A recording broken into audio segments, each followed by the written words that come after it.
Mr. Doyle, in your testimony, you mentioned a reservoir that was recently completed on your farm that utilized equip to complete the project. Tell us more about your experience working with NRCS and how important getting equip funding was to the financial viability of the project. So there's very limited funding available, but it's kind of like a waiting line. I think in my county alone, there's about 2,000 acres of reservoirs, just for your knowledge.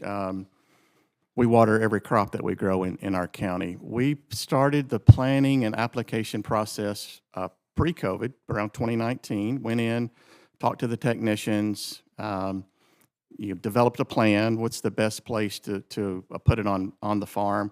You also have to realize that 45 acres will never be farmed again. We took it out of production for the long term, but it's going to ensure that we have the available water in the future. You know, whatever crop we grow is very important to us.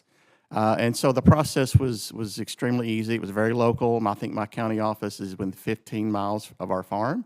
So the accessibility to the technicians, the planners, the agents in the office was tremendous. We have a great staff at Poinsett County.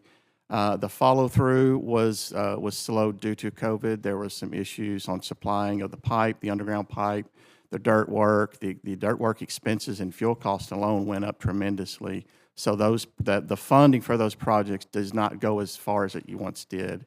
And then we wrapped up the project. We finally got to turn the pumps on last year.